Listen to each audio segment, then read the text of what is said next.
Hi, this is Will, October 30th, day 60, Sunday, and this is my Bible in here entry. This is gotta be my fourth try to do this now, so even if I do screw this up, it's gonna be what goes on to the internet. I'm doing this in church on Pete's computer because my internet's down, so, like always, you have Old Testament, New Testament, Proverbs. Proverbs, I didn't get anything out of it. I haven't really, since I've been doing this. But the New Testament was good. I really like that. The Old Testament, again, I didn't get much out of it. It's all about the different types of offerings. So you got the guilt offering, the burnt offering, the grain offering, and the sin offering, and then there's another guilt offering. But the guilt offering was, like, it had to be relevant to what you've stolen. Or say if you've stolen something, or cheat or find lost property and say that you didn't, or if you swear falsely, like, say you're going to do something and you don't do it, or commit any sin, basically, that you can do. This is what it actually says. When he thus sins and becomes guilty, he must return what he has stolen or taken by extortion, or what was entrusted to him, or the lost property he found, or whatever he swore falsely about. He must make restitution in full, add a fifth of the value, and give it to the owner on the day he presents his guilt offering. So, say you nick £2, you'd have to give the £2 back to the person, plus, like, the fifth interest. But you would also have to do the whole ram on the altar thing. So, yeah, that was a guilt offering. Burnt offering is you make a fire. You just make a fire in the altar, and you got to be kept burning till morning. And I don't know if you've ever tried to keep a fire burning for ages. It's not easy. You need a lot of wood and a lot of coal to keep it going. And I love doing that, but pain in the ass. Edit. Anyway, it also says what the priest must wear when he's like doing all this burning and whatever. And it says like he has to have, linen clothes with linen underwear. I don't know why it specifies that, but it does. And then when it's burnt out, he takes the ashes that like is burnt on the altar and shoves them next to the altar. Then he needs to take off these clothes and put on more clothes, like different clothes, and then carry the ashes outside camp to a place that's ceremonially clean, so there's like blessed by priest or whatever. Every morning the priest is to add firewood and arrange the burnt offering on the fire, and burn the fat of fellowship offerings on it. So like different people, like even if you don't know them, the priests still like burns their fat for them and whatever. And again, I'm just saying this because I didn't get anything out of it. Then you got the grain offering, which is where you like kind of make a bread thing without yeast, kind of in a special way, with like incense around you and whatever. And half of it, half of it you throw in the fire, and half of it the sons of Aaron eats, and like priest eats and whatever. But it can't be baked with yeast, and it has to be like, some of it has to go on the fire and some of it has to be eaten. You can't do it one way or the other.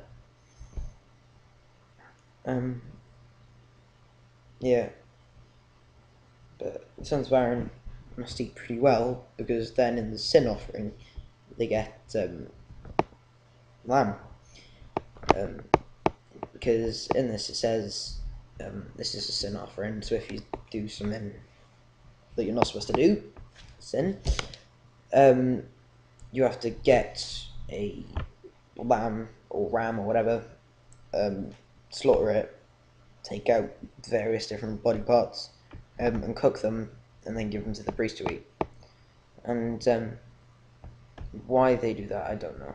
I'm not nowhere near an expert on this. But anyway, once they've cooked it and everything, if they cooked it in a bronze pot, it's a fairly big pot, difficult to make, they have to then smash it, which I suppose is a sacrifice in itself, you know?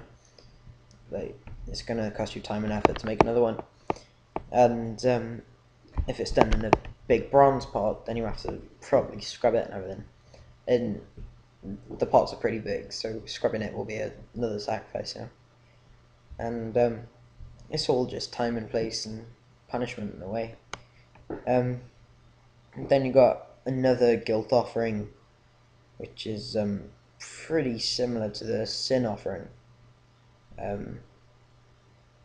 So yeah, just pretty much the same thing. But it doesn't actually say what instances you do that. So it doesn't say if you do this, this is your offering. If you do this, this is your offering. It doesn't tell you that, and it should really. I'm used to reading study Bibles, so it will tell me that anyway. But yeah, I didn't get anything out of that. But the New Testament was really good because it was about Jesus predicting his death, and he keeps doing this. He predicts things that's going to happen to him or various people, and eventually they're going to come true. I mean, I suppose he knows everything, but it is creepy if your best mate predicts when they're going to die. Anyway, they're on their way up to Jerusalem, and Jesus is leading the way. And yeah, some of the disciples were like afraid and everything about what's going to happen. So he just takes them aside and like reassures them, yeah, you know, I'm going to die, and this is how it's going to go down. This is verse 23 now. We're going up to Jerusalem, he said, and the Son of Man will be betrayed, and the chief of priests and teachers of the law. They will condemn him to death, and will hand him over to the Gentiles, who will mock him and spit on him, flog him and kill him. 3 days later he will rise. He kind of talks about himself in the third person. I mean, I don't say William was going to get up, William was going to open the door, William was going to jump up and down. I say, I'm going to get up, I'm going to open the door, I'm going to jump up and down. And I don't know why it does that, but it does. It'll probably explain it. They explain itself in a few days. Like as with the Old Testament stuff, in the next part of the story, you know, whatever, it'll probably tell you in what instances you do what, but it didn't, and it's kind of annoying because I would have liked it to. But anyway, the next part of it is the request of James and John. So after he's told them that he's going to die, they go up to Jesus and they ask nicely, Jesus, you know, because we're like your best mates, can we sit next to you in heaven, you know, like be close to you all the time? And Jesus says, do you drink the same cup that I drink? So do you drink from the same glass that I do? And they go, yeah, we can. Are you baptized with the same baptism that I was? Yeah, you can. And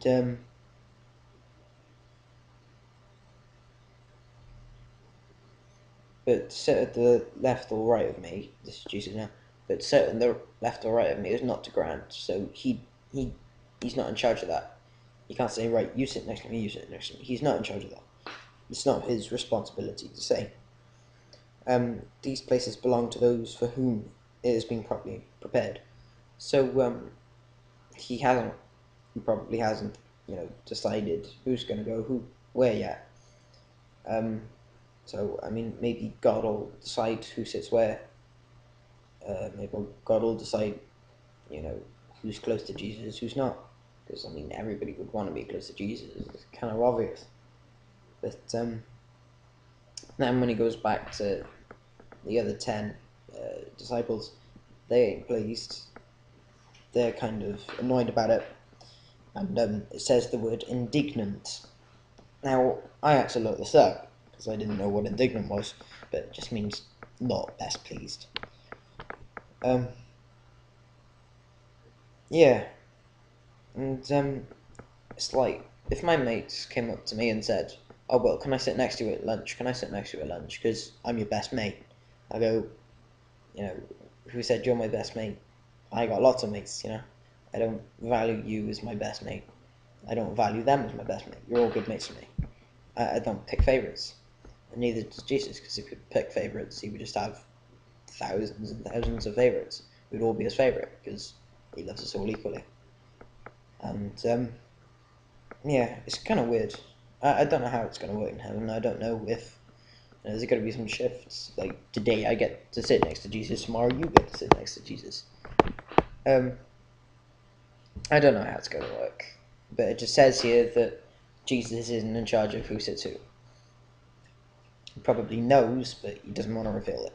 The next part is when they get to Jericho, same city as when David blew his trumpet and whatever.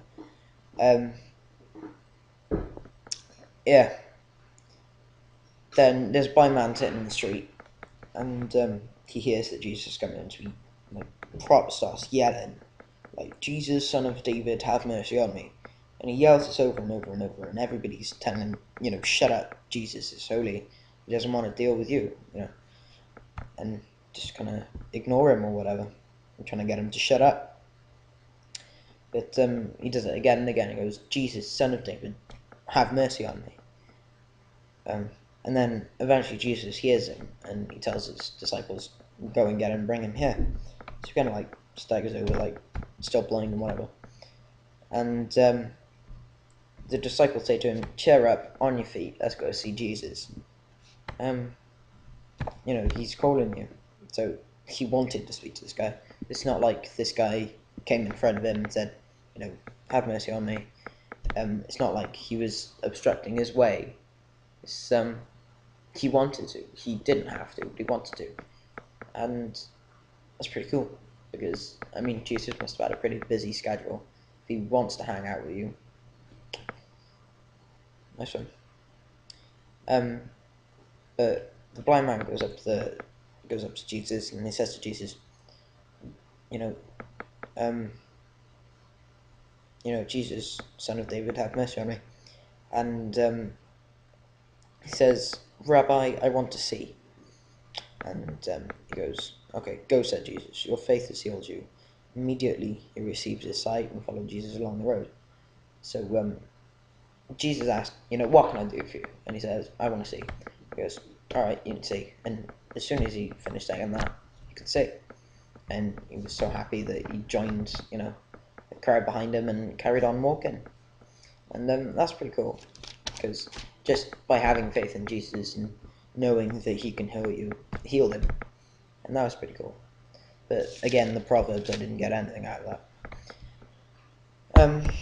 Now I'm running late, and this has gone on for 13 minutes, so I gotta go. I hope you're sticking with it. This isn't my one, by the way. I hope you're sticking with it, because it's difficult to